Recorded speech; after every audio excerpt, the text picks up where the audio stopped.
Okay, welcome to Lotus Bob's Garage. The title of this video is What do you do for a garage that has everything? Or why didn't I do this before?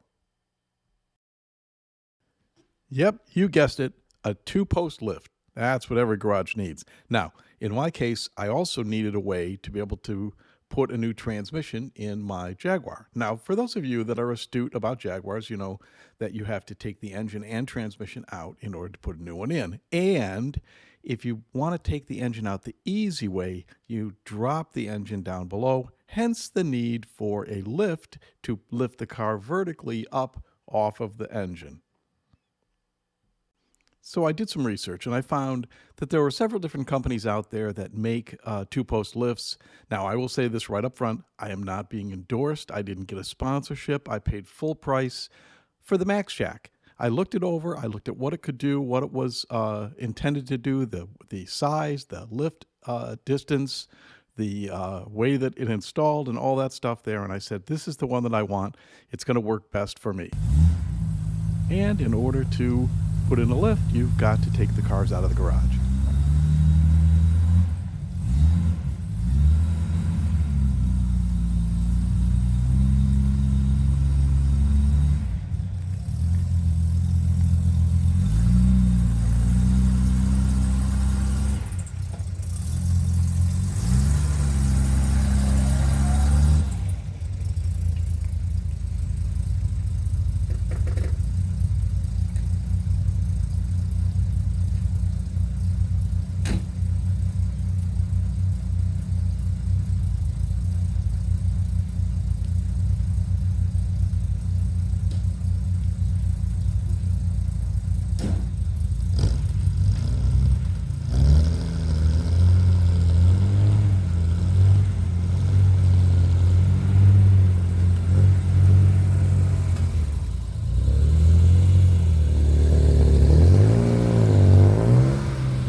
Okay, so I placed my order for the MaxJax, and it finally arrived, and it came in a pretty big crate. And then when I took it out and assembled it, I looked at it and I said, okay, now where exactly am I going to put it? The MaxJax is meant to be taken out if you wanted to. It's got little wheels on it so you could put it in, and then you could unbolt it and move it out of the way. I decided that's just not going to work for me. I'm going to put it into places where it can stay permanent. So I put the two-post positions in place so that I could try to get an idea exactly where they would go, pull the cars in, just kind of to see what the right place front to back and side to side would be. And now we look at how does the MaxJax actually attach to the floor. Well, you see that guy right there. That's a concrete anchor bolt, or nut, I should say. And what you do is you drill a hole into the concrete and you put that thing in. Well, the concrete needs to be minimum 4 inches, but I would not want to use a 4-inch only depth hole in concrete that was only 4 inches deep. So I figured I really had to have a foot deep concrete section in order to put the MaxJax in and be safe. So the first thing I had to do was hire some guys to come out and cut my concrete floor. I decided a 3-foot by 3-foot square would be perfect. So we cut a 3-foot by 3-foot square into the concrete and then dug it down a foot deep. So as you can see in the next few slides here, the concrete really truly was 4 inches deep. And so the idea was to put in some rebar and put some strong rebar. So we drilled holes into the side of the floor. So we put in some good strong rebar into the sides of the floor so that it would tie into the new piece, and then put a nice pattern across the new section as well. This way we would make sure that we'd be very, very strong.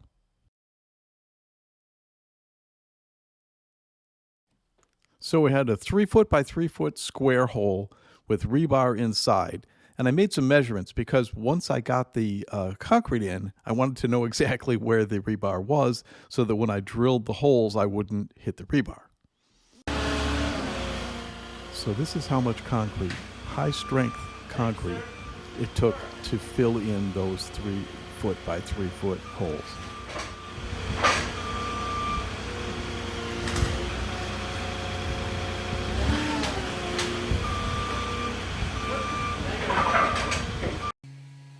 One of the most important things that you can do when you're putting in concrete is to vibrate it. You go, what do you vibrate it for? What do you mean?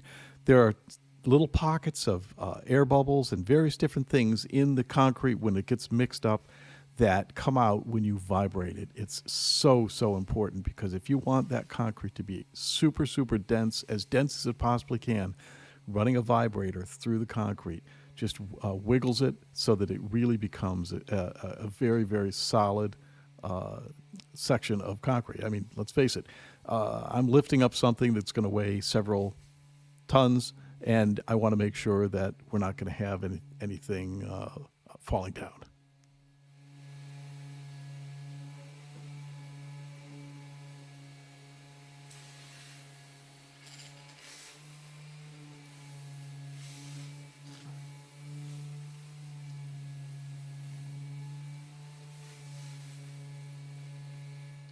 And after the vibration and filling in the very top and smoothing it over with the trowel, etc., the concrete just has to cure. And curing takes time. I mean, it takes a lot of time. Okay, next came the drilling of the holes and putting in the bolts. The bolts are grade 8, and they're torqued down to about 100 foot-pounds of torque.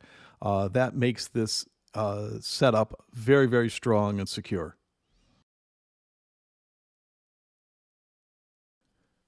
There's a hydraulic pump unit that connects to both sides of the two-post lift that has a quick disconnect, so that if you did want to remove them and move the posts around for storage, you could. In my case, I'm keeping them permanently mounted.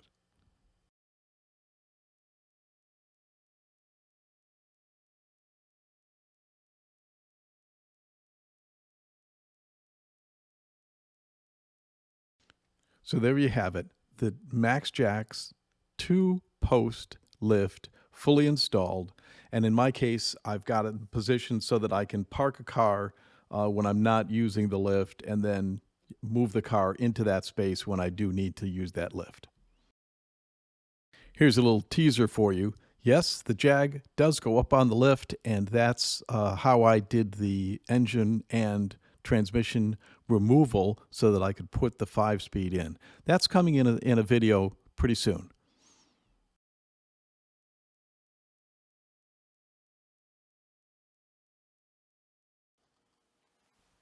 Okay, so here's the Lotus going up on the lift.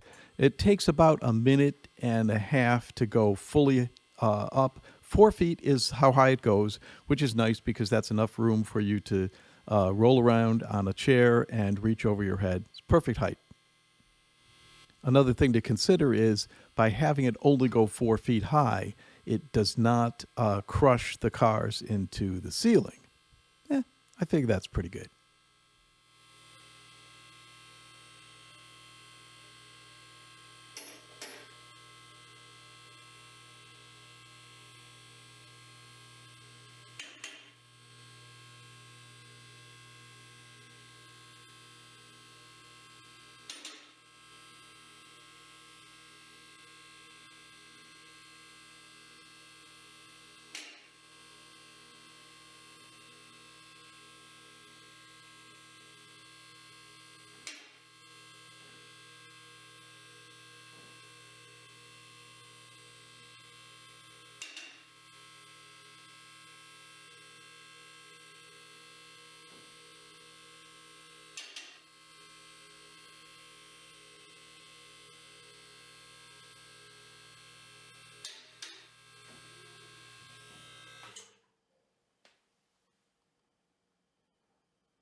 Well, there you have it.